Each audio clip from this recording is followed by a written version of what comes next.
السلام علیکم ورحمۃ اللہ وبرکاتہ۔ بھائی کا سوال ہے کہ حفظ کلاس میں منزل سپارے اکثر کمزور ہو جاتے ہیں، اس کی وجہ کیا ہے؟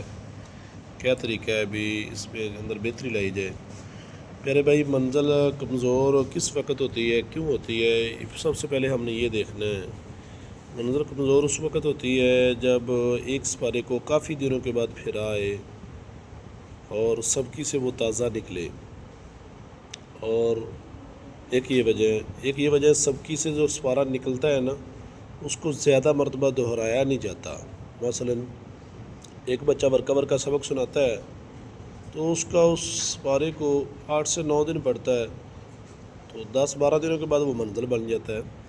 تو اس طرح اس سپارے کے اندر ابھی پختگی نہیں آئی ہوتی اس طرح کی جو منزل کے لیے سپارہ پختہ ہوتا ہے، تو اس وجہ سے بھی مسئلہ بنتا ہے۔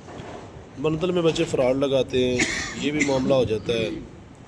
تو منزل میں بچے ترتیب کے ساتھ سناتے نہیں ہیں، جو سپارہ بن رہا ہوتا ہے مشکل سپارہ چھوڑ دیتے ہیں، یہ وجہ ہوتی ہے۔ اور دوسری وجہ میں نے بتائی تھی کہ ایک سپارے کو کافی دنوں کے بعد باری آئے تو وہ کمزور ہو جاتا ہے۔ دوسرا سبکی کے جو قریب والے سپارے ہیں تو وہ کمزور زیادہ ہوتے ہیں۔ ان دو مسائل کا جو حل ہے وہ ہمارے پاس یہ ہے کہ ہم کم از کم 2 سپارے منزل سنیں۔ 2 سپارے اس طرح آپ کریں کہ ایک سپارہ آسان کی طرف سے ہو جائے، جیسے 30ویں سپارے کی منزل سے طرف سے ہو جائے، اور جو دوسرا پارہ ہے وہ ہو جائے مشکل کی طرف سے، سبکی کی طرف سے۔ 2 پارے بچہ منزل سناتا ہے اور آپ سنانے کے بعد جائزہ لازمی لیں، تو اس کا یہ فائدہ ہوگا انشاءاللہ، وہ جلدی باری آ جائے گی منزل سپارے کی۔ دوسری وجہ جو ہے سبکی کے ساتھ والے سپارے کو کمزور ہوتے ہیں، اس کے لیے ہم نے نفل سپارہ سے چلایا ہوا ہے۔ سبکی کے جو ساتھ والا پارہ ہے، سبکی سے نکل کے جو منزل میں گیا ہے، اس کو ہم نفل والا پارہ کہتے ہیں۔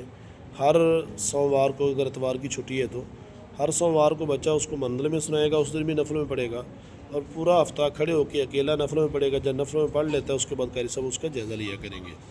تو اس طرح جب تک اگلا سپارہ مکمل ہو کر دوسرا سپارہ سبکی نہیں بن جائے، سبکی سے نکل کر منزل نہیں بن جاتا، اس وقت تک یہ سپارہ چلے گا۔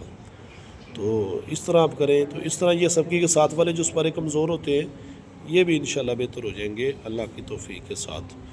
تیسرا کام آپ یہ کریں کہ جب سپارہ مکمل ہو تو ساری منزل بچے کی کلیئر کرنے کے بعد اس کا سبق چلائیں، پھر سبق شروع کریں۔ ہر سپارہ مکمل ہونے کے بعد ساری منزل کلیئر کریں تو پھر آگے چلائیں۔ اس میں آپ کے ذہن میں ہوگا یہ وقت جی بہت زیادہ لگے گا، نہیں، وقت اگر آپ ہر سپارے کے بعد یہ کریں گے تو پھر پریشانی نہیں بنے گی، تو پھر بچے کا زیادہ ٹائم نہیں لگے گا۔ تو یہ طریقہ آپ اپنائیں، انشاءاللہ اللہ تعالیٰ آپ کو کامیاب کرے گا انشاءاللہ۔